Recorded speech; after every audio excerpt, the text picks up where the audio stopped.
ஐஸ்வர்யத்தையும் கனத்தையும் நிறைவாய் உங்களுக்கு தந்து உங்களை உயர்த்துவாராக. சமுதாயத்தில் அற்பமாய் பார்க்கப்பட்ட எல்லா ஜனங்களுக்கு முன்பதாக கர்த்தர் உங்களை மேன்மைப்படுத்துவாராக. ஹல்லேலூயா. தேவனுக்கு மகிமை உண்டாகட்டும். தேவனுடைய செய்திக்கு நேராய் கடந்து செல்லுவோம். கர்த்தர் நம்மோடு கூட பேசுவாராக. 1 சாமுவேல் 1ஆம் அதிகாரம் 1 சாமுவேல் 1ஆம் அதிகாரம் அதில் 4 இருந்து வாசிக்கலாம். அங்கே எல்கானா பலியிடும் நாளிலே அவன் தன் மனைவியாக பெனினாளுக்கும் அவளுடைய எல்லா குமாரருக்கும் குமார்த்திகளுக்கும் பங்கு போட்டு கொடுப்பான். அன்னாளை சிநேகித்தபடியினால் அவளுக்கு இரட்டிப்பான பங்கு கொடுப்பான். கர்த்தரோ அவள் கர்ப்பத்தை அடைத்திருந்தார். கர்த்தர் அவள் கர்ப்பத்தை அடைத்தபடியினால் அவளுடைய சக்களத்தை அவள் துக்கப்படுத்தும்படியாக அவளை மிகவும் விசனப்படுத்துவாள். அவள் கர்த்தருடைய ஆலயத்திற்கு போகும் சமயத்தில் அவன் வருஷந்தோறும் அந்த பிரகாரமாய் செய்வான். இவள் அவளை மனவடிவாக்குவாள். அப்பொழுது அவள் சாப்பிடாமல் அழுது கொண்டிருப்பாள். அல்லேலூயா. கர்த்தருடைய நாமத்திற்கு மகிமை உண்டாகட்டும். அன்னாளை குறித்து நாம் இந்த இடத்துல வாசிக்கிறோம். அன்னாளை குறித்து சொல்லப்படுகிறது, கர்த்தர் அவள் கர்ப்பத்தை அடைத்திருந்தாள். குழந்தை பாக்கியம் இல்லை. பல வருஷத்தினுடைய நிந்தை, பல வருஷத்தினுடைய வேதனை.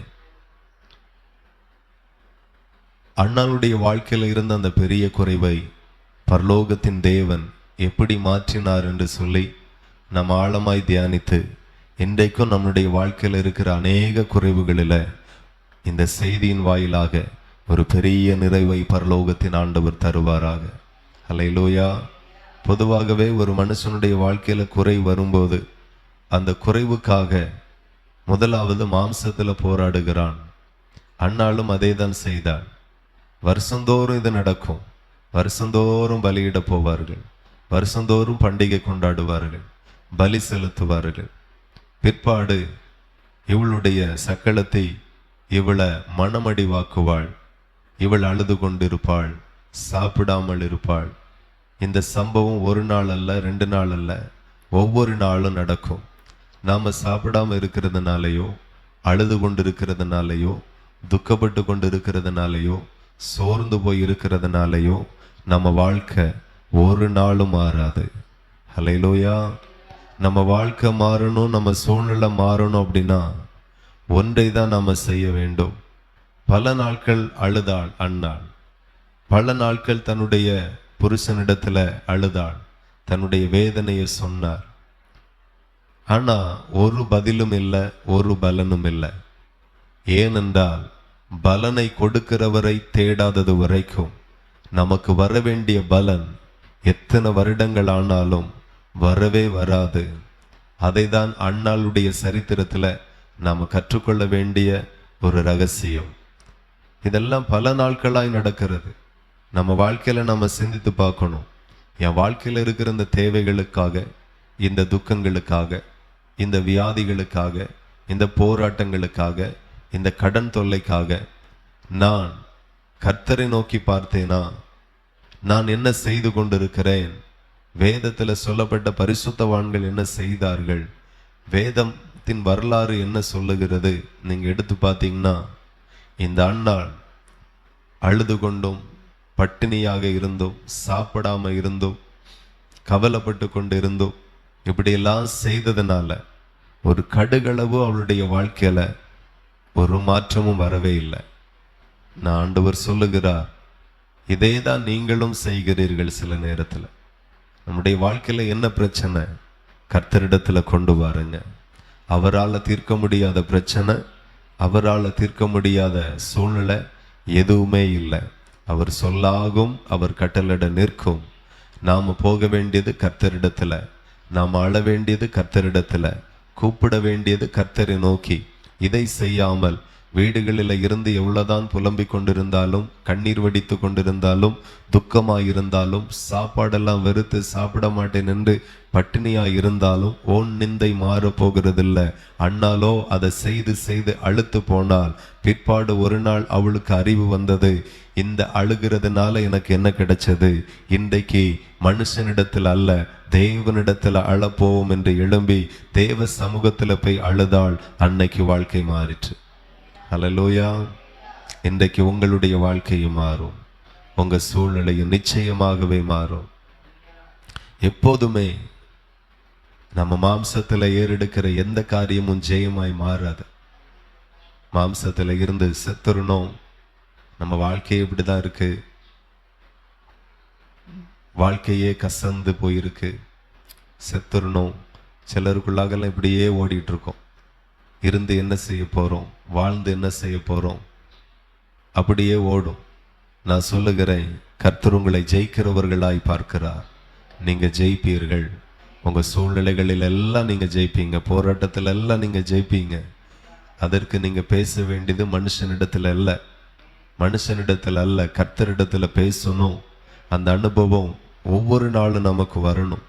வேதத்துல நீங்க பாத்தீங்கன்னா, மனுஷனிடத்துல பேசினவன் தோத்து போனான், கர்த்தரிடத்துல பேசின அத்தனை பேரும் ஜெயித்தார்கள். ஹல்லேலூயா. தானியேலின் காரியம் ஜெயமாய் இருந்தது என்று சொல்லப்பட்டிருக்கிறது. தினமும் 3 வேளையும் கர்த்தரோடு பேசுவான், கர்த்தரை நோக்கி ஜெபிக்கிறவன். ஆகையினால அவனுடைய காரியம் ஜெயமாய் இருந்தது. இன்னைக்கு நம்முடைய காரியம் தோல்வியாய் இருக்கிறதற்கு இதுதான் காரணம். நம்ம தனிமேல அழுகிறோம், தனிமேல புலம்புகிறோம், மனுஷனிடத்துல நம்ம காரியத்தை சொல்லுகிறோம், மனுஷனுடைய வாயின் மறுமொழியை கவனிக்கிறோம். அது உன்னை ஆறுதல் படுத்தாது, அது உன்னை தேற்றாது, அது உன்னை ஆசீர்வதிக்காது. கர்த்தரை நோக்கி பார்த்தால், அவரை நோக்கி பார்த்த முகங்கள் பிரகாசம் அடைந்தது போல நிச்சயம் உன் வாழ்க்கை பிரகாசம் அடையும். அல்லேலூயா.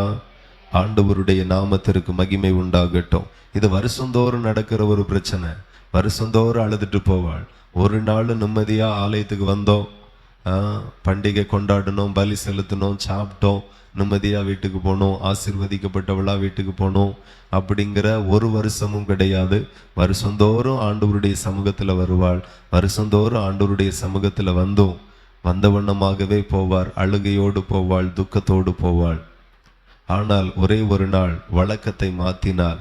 இன்றைக்கு நான் தேவனோடு பேசுவேன், இன்றைக்கு கர்த்தருடைய சமூகத்துல போய் என் கண்ணீரை வடிப்பேன், என்னுடைய புலம்பல்களை அவருக்கு முன்பதாக ஏறெடுப்பேன் என்று சொல்லி ஆண்டவருடைய சமூகத்துல போனாள். கர்த்தர் அவளுடைய கண்ணீரை கண்டார். ஹல்லேலூயா. நம்முடைய கண்ணீருக்கு மருந்தாய் இருக்கிறவர் கர்த்தர் மட்டும்தான். நம்முடைய அழுகையை மாற்றுகிறவர் கர்த்தர் மட்டும்தான். துக்கங்களை சந்தோஷமாய் மாற்றுகிறவர் தேவன் மட்டும்தான். ஆகவே அன்னாள் முன்னாடி செய்தது போல நீங்க இன்னைக்கு செய்யாமல், அன்னால் பிந்தின நாட்களில் செய்தது போல நீங்கள் இன்றைக்கு செய்யும்படி கர்த்தர் உங்களுடைய இருதயத்தில் அந்த வார்த்தையை பதிக்கிறார். எல்லாரும் புரிந்து கொள்ளுங்க. இன்று முதல் என்னுடைய பிரச்சனைக்காக நான் அழுது கொண்டு இருக்க மாட்டேன். என்னுடைய பிரச்சனைக்காக நான் கர்த்தருடைய சமூகத்தில் போய் அழுவேன், கர்த்தரிடத்தில் போய் சொல்லுவேன். அப்பொழுது அன்னாளை நினைத்தொருளை ஆசீர்வதித்த தெய்வம் என்னையும் நினைத்தொருளை ஆசீர்வதிப்பார். அப்படியே அன்னாள் போய் ஜெபிக்கும் போது அவள் நிந்தையை பரலோகம் ஆற்றினது. ஹல்லேலூயா. ரொம்ப வருஷமாயிருந்தது. மலடி என்கிற பேச்சு அவளுக்கு இருந்தது. அவ சாபம் பிடிச்சவாணி நிறைய பேர் பேசியிருப்பாங்க, தரித்திரம் பிடிச்சவாணி நிறைய பேர் பேசியிருப்பாங்க. ஹல்லேலூயா. பேசின அத்தனை பேரும் ஒரு நாள் வெட்கப்பட்டு போகும்படி ஆமேன் கர்த்தர் அவளுடைய கர்ப்பத்தை ஆசீர்வதித்தார். ஆண்டவர் நல்ல ஒரு சாமுவேல் என்கிற குழந்தையை தந்தார்.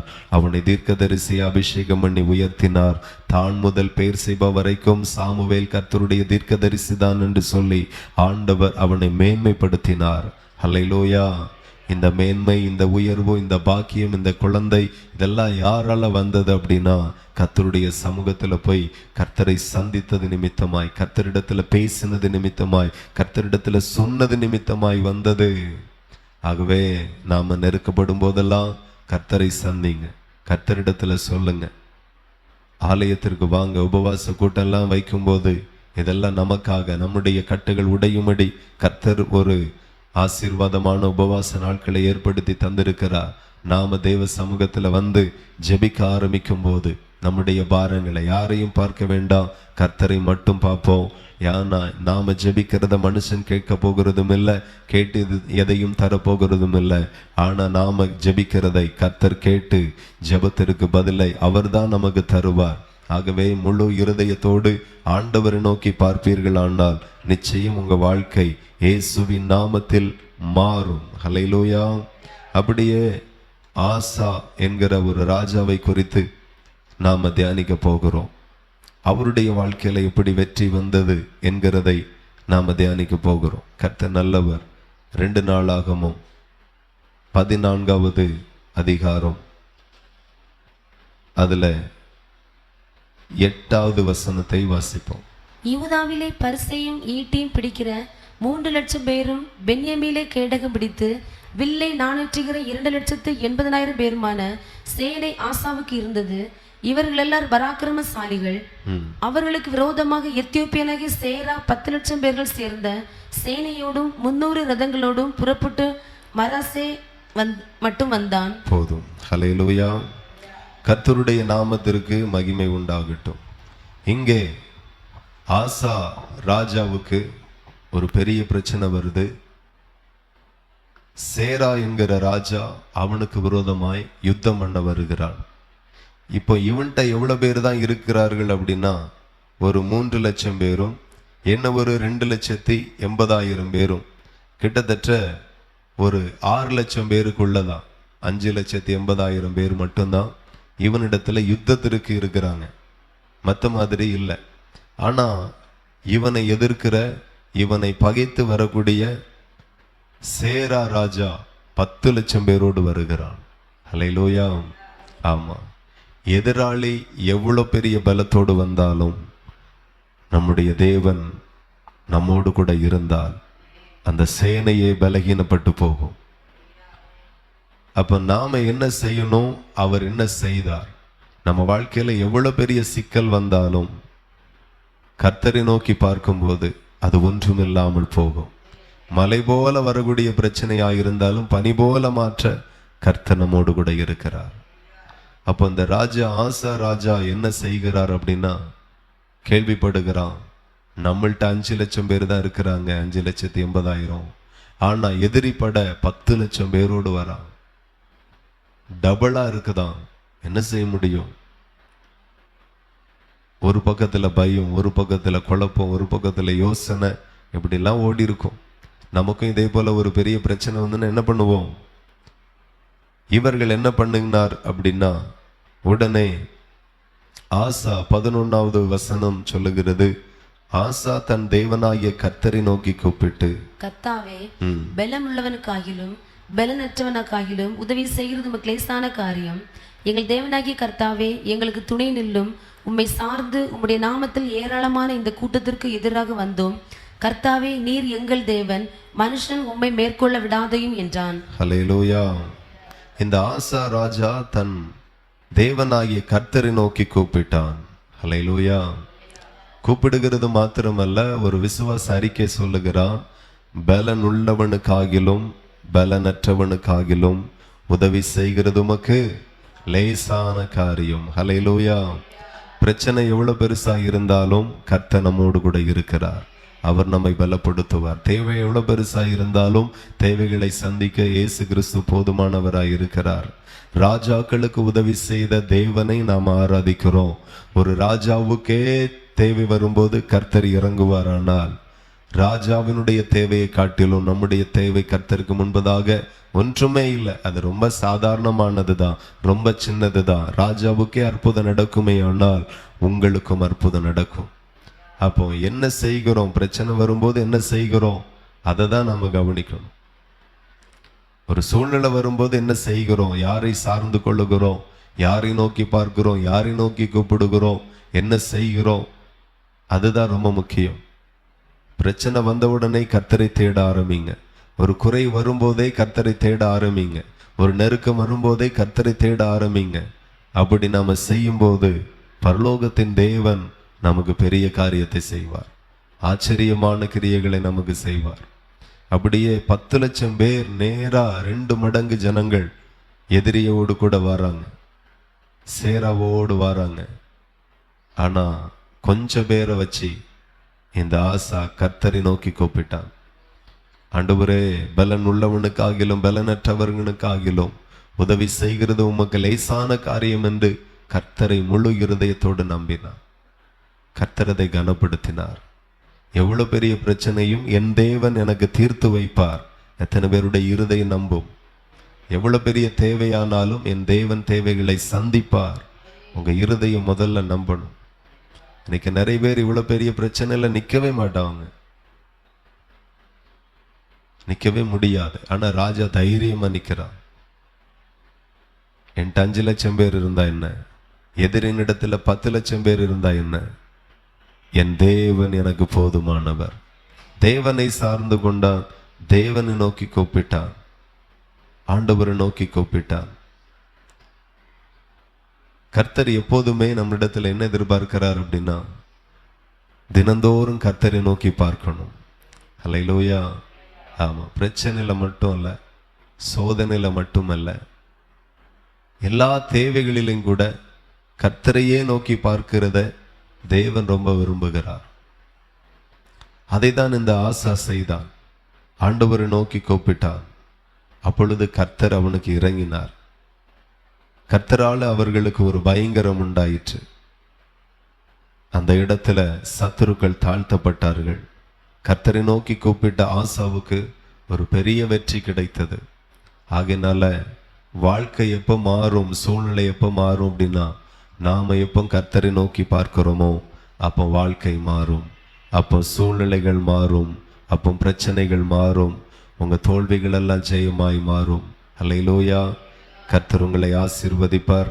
அப்படியே அன்னாளை ஆசீர்வதித்த தெய்வம், ஆசாப் ராஜாவை ஆசீர்வதித்து யுத்தத்திலே ஜெயத்தை தந்த தெய்வம் இன்றைக்கும் உங்க வாழ்க்கையில பெரிய ஜெயத்தை தந்து உங்களை அளவில்லாமல் ஆசீர்வதிப்பார். அவருடைய வார்த்தையை நீங்க கவனிங்க. பலன் உள்ளவனுக்காகிலும் பலனற்றவனுக்காகிலும் உதவி செய்கிறது உங்க லேசான காரியம் என்று சொல்லி அவன் கர்த்தரை நோக்கி விண்ணப்பம் செய்தான். ஆண்டவரே செய்வீங்களான்னு கேட்கல, செய்ய முடியுமான்னு கேட்கல, உங்களால முடியும், நீங்க செய்வீங்க அப்படிங்கிற வார்த்தையே முன்வைக்கிறான். கர்த்தர் தான் யார் என்கிறதை நிரூபித்தார், தன்னுடைய வல்லமை என்கிறதை நிரூபித்தார். அப்படியே கர்த்தர் உங்க வாழ்க்கையிலையும் பெரிய காரியங்களை கர்த்தர் செய்வாராக, பெரிய காரியங்களை ஆண்டவர் செய்வாராக. அல்லேலூயா. கர்த்தருடைய நாமத்திற்கு மகிமை உண்டாகட்டும். இப்போ நீங்க பாத்தீங்கன்னா, இதே ஆசா இப்படியே கர்த்தரை நோக்கி கூப்பிட்டு இந்த யுத்தத்துல ஒரு பெரிய ஜெயத்தை பெற்றான். ஆமென். தேவனுக்கு மகிமை உண்டாகட்டும். இப்போ பின் நாட்களிலே பார்த்தீங்கன்னா, இதே ஆசாவுக்கு என்ன ஒரு பிரச்சனை வந்தது. ஆமென். என்ன ஒரு பிரச்சனை வந்தது, அதை தான் நாம அடுத்த அதிகாரத்தில் வாசிக்கிறோம். 16ஆம் அதிகாரத்தில் ஆசா அரசாண்ட 36ஆம் வருஷத்திலே இஸ்ரவேலின் ராஜாவாகிய பாஷா யூதாவுக்கு விரோதமாய் வந்து ஒருவரும் யூதாவின் ராஜாவாகிய ஆசாவினிடத்துல போக்கும் வருத்தமாய் இராதபடி ராமாவை கட்டினான். ஹல்லேலூயா.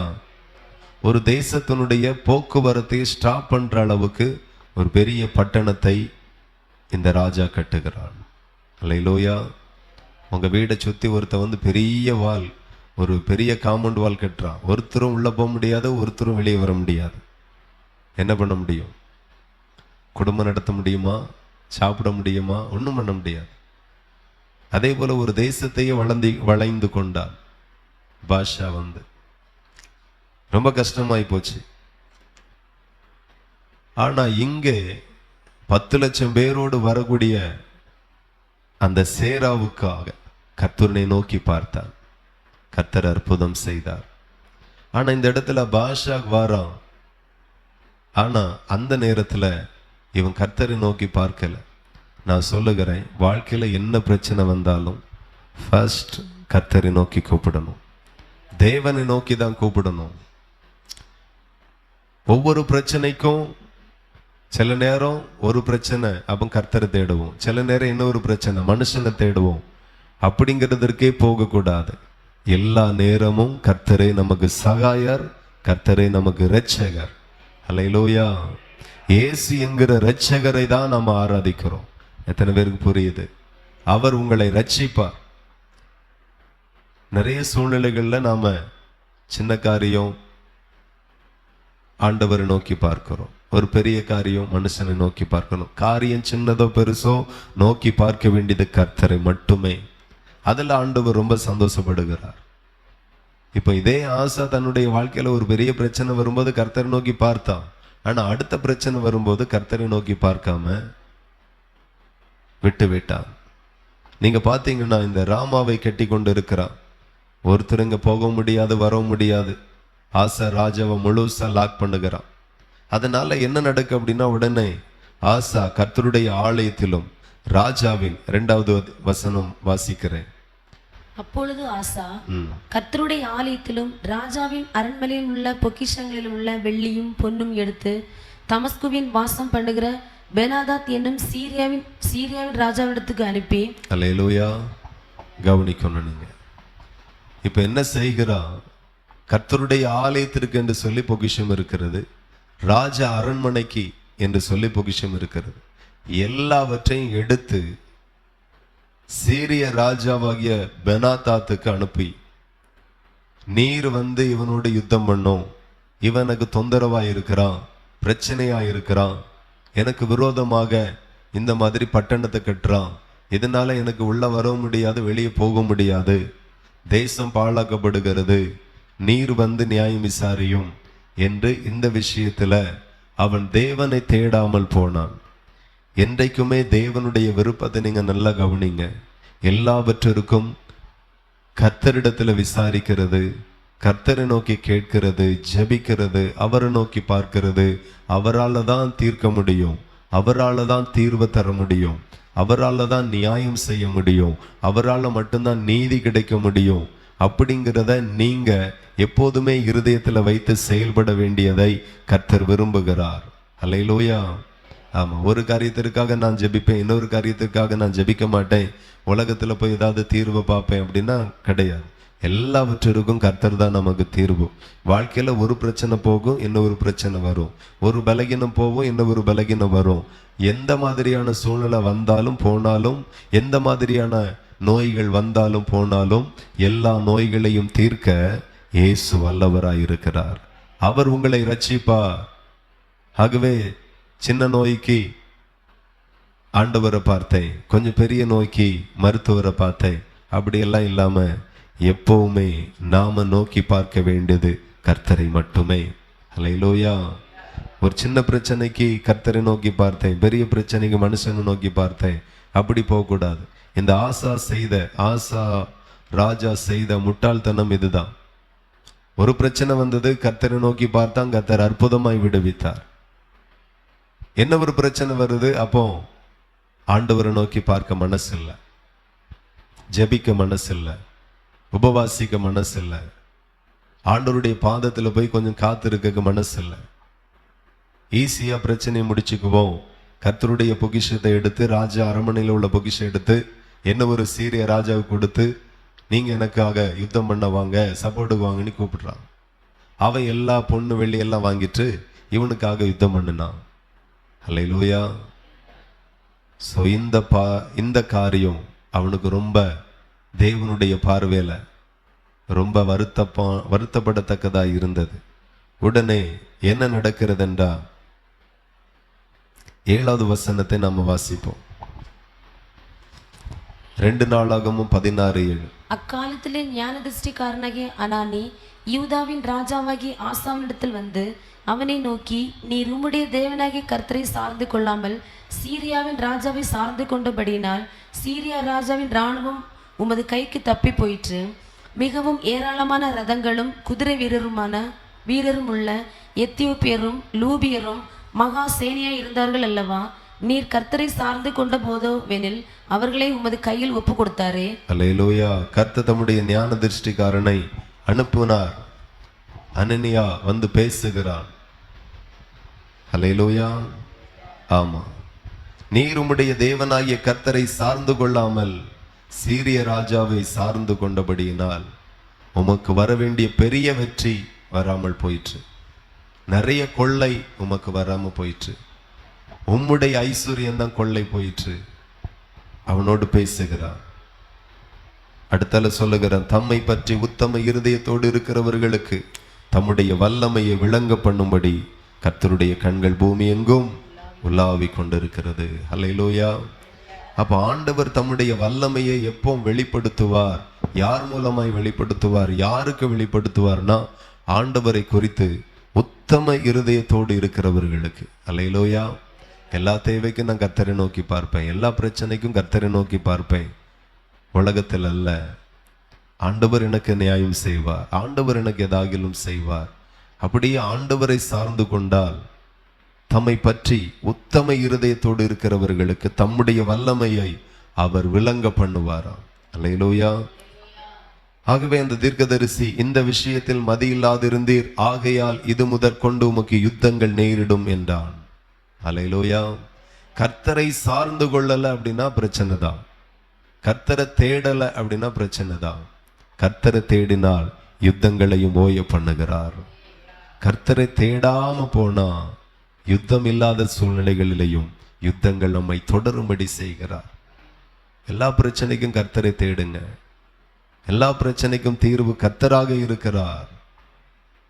இப்போ இதை சொன்ன உடனே என்ன நடக்கும் அப்படின்னா, அது நிமித்தம் ஆசா ஞான திருஷ்டிக்காரன் மேல் சினந்து கடும் கோபம் கொண்டு அவனை காவலறையிலே வைத்தான். அல்லேலூயா. ஆமா, இதை சுட்டி காட்டுகிறான். நீ செய்தது தப்போ, இது தேவனுக்கு பிரியமில்லாதது. ஒரு ஊழியக்காரன் சொல்லாட்டா யாரு சொல்லுவா? ஒரு தீர்க்கதரிசி சொல்லாட்டா யார் சொல்லுவா? சபையில நான் உங்களை சொல்லாட்டா யார் சொல்லுவா? இப்ப இதை சொன்னதுனால நிறைய பேருக்கு பாரம், நிறைய பேருக்கு எரிச்சல், நிறைய பேருக்கு கசப்பு. உடனே இந்த ராஜா என்ன செய்கிறான் அப்படின்னா, ஞான திருஷ்டிக்காரனாகிய அனனியாவை சிறைச்சாலைக்குள்ளாய் போடுகிறான். அல்லேலூயா. அது மாத்திரமல்ல, சிலரை கொடூரமாய் நடப்பித்தான் என்று சொல்லப்பட்டிருக்கிறது. பயங்கரமா நடப்பித்தான். ராஜாவாக இருந்தாலும் ஊழியக்காரனுக்கு விரோதமாய் எழும்பினால் கர்த்தர் விடவே மாட்டார். அல்லேலூயா. ராஜாவா இருந்தாலும் சிலருக்கு விரோதமாய் செயல்பட்டார் கர்த்தரால பொறுத்து கொள்ளவே முடியாது. அதை தேவனுடைய பிள்ளைகள் புரிந்து கொள்ளுங்க. இப்போ இந்த இடத்துல இவன் இப்படி 2 காரியம் செய்தபடியினால, கர்த்தரை தேடாம போனபடியினால ஆண்டவர் இவனுக்கு என்ன செய்தார் அப்படின்னா, ஆசா அரசாண்ட 39ஆம் வருஷத்திலே தன் கால்களில் வியாதி கண்டு அவன் நோவு மிகவும் உக்கிரமாயிருந்தது. ஹல்லேலூயா. தேவனுக்கு மகிமை. ஒரு ஊழியக்காரனுக்கு விரோதமாய், ஒரு தீர்க்கதரிசி ஞான திருஷ்டிக்காரனுக்கு விரோதமாய் இவன் எழும்பினான். பொறுத்துக்க முடியல. சரி, ஊழியக்காரன் தானே, தெய்வ வார்த்தையா இருக்கும், தெய்வ ஆலோசனையா இருக்கும், சொன்னா சொல்லட்டும் அப்படிங்கிறதுக்கு இஷ்டம் இல்லை. ஆண்டவர் தானே அனுப்பி இருக்கிறார், ஏற்றுக்கொள்ள மனசு இல்லை. ராஜா என்கிற திமிரு, அல்லேலூயா, பணம் இருக்கிற திமிரு, சிறைச்சாலைக்குள்ள. அந்த காலத்துல நமக்கெல்லாம் இன்னைக்கு பாத்தீங்கன்னா அப்படி இல்லை. ஆனா அந்த காலத்துல ஊழியம் செய்கிற தீர்க்கதரிசி எல்லாம் பாவம், ஆவுன்னா பிடிச்சு சிறைச்சாலைக்குள்ள போட்டுருவான். சொன்னா ராஜா மூலமா பிரச்சனை, சொல்லாட்டா கர்த்தர் மூலமா பிரச்சனை. எப்படி இருந்திருக்கும் பாருங்க. இப்ப சொன்னா பிடிச்சு உள்ள போட்டாச்சு.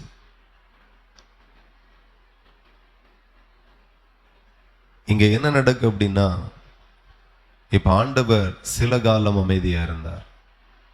சில நேரம் நம்ம ஆண்டவருக்கு விரோதமா போகும்போது நம்ம நல்லா இருந்த மாதிரி தெரியும், சூழ்நிலைகள் எல்லாம் சமாதானமா இருந்த மாதிரி தெரியும். ஆனா ரொம்ப நாளைக்கு இல்லை, ராஜாவே விட்டு வைக்கல. என்ன நடந்தது என்றால், ஆசா அரசாண்ட 39ஆம் வருஷத்திலே தன் கால்களில் வியாதி கண்டு அவன் நோகு மிகவும் உக்கிரமாய் இருந்தது என்று ஆண்டவருடைய வார்த்தை சொல்லுகிறது. ஒரு நோவு வரக்கு காரணமாய் இவன் மாறிட்டான்.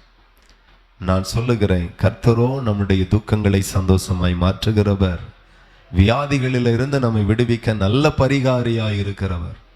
ஆனா ஆசாவுக்கு எப்படி மாறிட்டார் என்று நீங்க பாத்தீங்கன்னா, அவன் வியாதி உள்ளவனா மாறும்படி கர்த்தர் மாறிட்டார். காரணம், அவருடைய ஊழியக்காரருக்கு விரோதமாய், 2வது கர்த்தருடைய வார்த்தைக்கு விரோதமாய். ஊழியக்காரன் அவனுடைய இஷ்டத்திற்கானதா ஒண்ணு சொல்லல. அவனுக்கு பிடிச்ச மாதிரி ராஜாட்ட போய் ஏதோ இன்னைக்கு ஏதாவது சொல்லுவோம், இன்னைக்கு பைபிள் ஸ்டடி, இன்னைக்கு உபவாச ஜெபம், இன்னைக்கு ஆராதனை, எதையாகிலும் சொல்லிட்டு வருவோன்னு ஊழியக்காரன் போவேல. ஆண்டவர் சொன்ன வார்த்தையை சொல்லும்படி ஆண்டவர் அனுப்பி இருக்கிறார். அவனுக்கு விரோதமாகவே செயல்பட்டான். வேறையும் சிலரை கொடூரமாய் நடத்தினான். 2 காரியம் கர்த்தருக்கு கண்களுக்கு முன்பதாக அது பொல்லாப்பானதா இருந்தது. கர்த்தர் கொஞ்ச நாள் அமைதியா இருந்துட்டு ஒரு வியாதி அனுப்பினார். கால்களில வியாதி வந்தது. ஹல்லேலூயா. அவன் எவ்வளவு தூரத்துக்கு அடுத்தவங்களை புண்படும்படி நடந்தனானோ, கொடூரமாய் நடத்தினானோ, அதை விட அதிகமான கொடூரமான காரியம் அவனுக்கு வந்தது. ஹல்லேலூயா. எதை விதைக்கிறோமோ அதை நிச்சயமாய் அறுப்போம் என்று தேவனுக்கும் தேவனுடைய வார்த்தைக்கு முன்பதாக நம்ம நடுங்கி நிற்போம். ஆண்டவர் நம்மை ஆசீர்வதிப்பார். இப்போ சரி, இந்த மாதிரி நடந்தாச்சு, வியாதியும் பட்டாச்சு. சரி, இப்போவாச்சும் கர்த்தரையே தேடுவோம், கர்த்தருடைய வார்த்தையின்படி நம்மை தாழ்த்துவோம். அந்த மாதிரி கர்த்தருடைய அறிவு இருக்கிற இந்த ராஜாவுக்கு அவன் அதை செய்யலை. வசனம் சொல்லுகிறது, 12வது வசனம், அவன் தன் வியாதியிலும் கர்த்தரை அல்ல பரிகாரியே தேடினான். அப்ப ஆண்டவருக்கு எது பிடிக்காது அப்படின்னா, எல்லாவற்றுக்கும் மனுஷனை தேடுகிறது, எல்லாவற்றுக்கும் உலகத்தை போறது, எல்லாம் தீர்வாகாது. நமக்கு இரட்சகர் இயேசு ஒருவர் மட்டும்தான். எல்லா பிரச்சனைக்கும் அவர் நம்மை இரட்சிப்பார், எல்லா வியாதிக்கும் அவர் நம்மை இரட்சிப்பார். அல்லேலூயா. அதுல ஒவ்வொரு தேவனுடைய பிள்ளைகளும் ரொம்ப உறுதியாக இருக்கணும். அப்போ கடைசி வரைக்கும் பார்த்தீங்கன்னா அவன் மனம் திரும்பாமலே ஆசா தான் அரசாண்ட 41ஆம் வருஷத்திலே மரித்து தன் பிதாக்களோட நித்திரை அடைந்தான் என்று வேதத்தில் எழுதப்பட்டிருக்கிறது. அல்லேலூயா. ஆகவே எல்லாவற்றிற்கும் கர்த்தரை சார்ந்து கொள்ளுவோம். பலன் உள்ளவனுக்கும் பலன் இல்லாதவனுக்கும் உதவி செய்கிற தேவன் நம்முடைய தேவனாய் இருக்கிறார். சும்மா வீட்டில் அழுதுட்டு இருக்க கூடாது, சும்மா மனுஷனிடத்துல தன்னுடைய பிரச்சனை சொல்லிட்டு இருக்க கூடாது. எதுவானாலும் கர்த்தரிடத்துல சொல்லுங்க. நீங்க அப்படி செய்கிறதை கர்த்தர் விரும்புகிறார். அப்படியே ஆசா செய்தான். ஆசா கூப்பிட்ட நாட்களில் கர்த்தர் இறங்கினார், கூப்பிடாத நாட்களில் கண்டுகொள்ளவே இல்லை. இன்னைக்கு ஒரு பிரச்சனைக்கு கூப்பிட்டா அந்த பிரச்சனை கர்த்தர் இறங்குவார். நாளைக்கு ஒரு பிரச்சனைக்கு நீங்க கூப்பிட்டாதான் கர்த்தர் இறங்குவார். ஆகவே ஆபத்து நாட்களில் என்னை நோக்கி கூப்பிடு என்று தான் ஆண்டவர் சொல்லியிருக்கிறார். ஆபத்து வராதுன்னு சொல்லல, ஆபத்து வரும். வரும்போதெல்லாம் கர்த்தரை நோக்கி கூப்பிடுங்க, மனுஷனை நோக்கி கூப்பிடாதிருங்க. கர்த்தரை நோக்கி கூப்பிட்டால் கர்த்தர் நிச்சயம் இறங்குவார். ஹல்லேலூயா. ஜெபிப்போம். அன்புள்ள தகப்பனே, நல்ல பிதாவே, ஆசீர்வாதமான இந்த நல்ல வார்த்தைகளுக்காக ஸ்தோத்திரம். ஆசா கர்த்தரை எப்படி சார்ந்து கொண்டான் என்கிறதையும் வேதத்திலே பார்த்தோம். ஆண்டவரே, அன்னாளுக்கு குறை வந்தபோது, அவள் வருத்தப்படும் போது, துக்கப்படும் போது, கண்ணீர் வடிக்கும் போது அவள் என்ன செய்தாள் என்கிறதை நாங்கள் தியானித்தோம். ஆண்டவரை சார்ந்து கொள்ளும் போதெல்லாம் கர்த்தர் அற்புதம் செய்தீர், விடுதலையை தந்தீர், வெற்றியை தந்தீர். கர்த்தரை நோக்கி கூப்பிடும் போதெல்லாம் ஆண்டவர் பெரிய காரியங்களை செய்தீர்.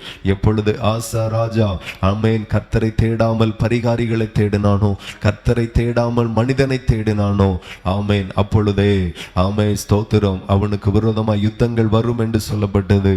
ஆண்டவரே ஸ்தோத்திரம்.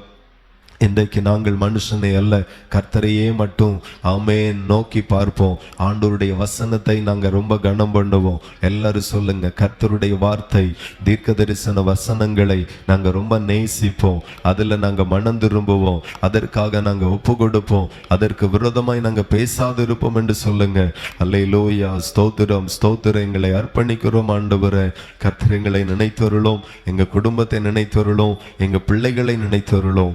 ஆமென். கர்த்தர் சம்பூர்ணமாய் எங்களை ஆசீர்வதியும். ஆண்டவர் பெரிய காரியங்களை செய்யும். அந்நாள் வாழ்நாள் எல்லாம் மகிழ்ந்து கலிகுறும்படி ஆமென் நல்ல பிள்ளைய தந்தீங்க, அவனை தேசத்துல உயர்த்தினீங்க. அதே போல கர்த்தர் எங்களை நினைத்தருளும், நன்மையான ஈவை தாரும். எங்க பிள்ளைகளை நினைத்தருளும், இந்த தேசத்துல ஆவாத பிள்ளைகளாய் அல்ல ஆண்டவரே ஸ்தோத்திரம், இயலாத பலகீனமான சந்ததிகளாய் அல்ல, எங்க சந்ததிகள் பலமுள்ள சந்ததிகளாய் எழும்புவார்களாக. எல்லாரும் சொல்லுங்க, எங்க பிள்ளைகள் சமுதாயத்துல ஆகாத பிள்ளைகளாக ஆண்டவரே, சாட்சி கேடான பிள்ளைகளாய் அல்ல, சமுதாயத்துல தேவனுடைய நாமத்திற்கு மகிமையான பிள்ளைகளாய் மாறுவார்களாக. அப்படிப்பட்ட அபிஷேகமும் கிருபையும் எங்க பிள்ளைகள் மேல வைக்கப்படுவதாக. அன்னாளின் பிள்ளையின் மேல வைக்கப்பட்டது. சாமுவேலை தேவன் உயர்த்தினி, தீர்க்கதரிசி என்கிற ஆண்டவரே பட்டத்தை நீங்க கொடுத்தீங்க. தீர்க்கதரிசி என்கிற நிலையில் அவனை பயன்படுத்தினீங்க. அநேக மனிதர்கள் மத்தியில கனத்திற்குரியவனாய் இருந்தா. அப்படியே கர்த்தர் எங்க பிள்ளைகளையும் ஆசீர்வதிங்க. எல்லா சூழ்நிலைகளிலையும் கர்த்தரையே பார்ப்போம்பா. தேவன் எங்களுக்கு கிருபை செய்யும். தாழ்த்துகிறோம், அர்ப்பணிக்கிறோம். உங்க நல்ல நாமம் தொடர்ந்து மகிமைப்படட்டும். தொடர்ந்து ஆசீர்வதிங்க. இயேசுவின் நாமத்தில் ஜெபிக்கிறோம். ஜெபங்களும் நல்ல பிதாவே, என் ஆத்துமாவே கர்த்தரை ஸ்தோத்திரி, என் முழு உள்ளமை பரிசுத்த நாமத்தை ஸ்தோத்திரி. என் ஆத்துமாவே கர்த்தரை ஸ்தோத்திரி, கர்த்தர் செய்த சகல உபகாரங்களை மறவாதே. ஆமென், ஆமென், ஹல்லேலூயா. கர்த்தர் உங்களை ஆசீர்வதிப்பார். Praise the Lord. ஸ்தோத்திரம், ஸ்தோத்திரம், ஸ்தோத்திரம்.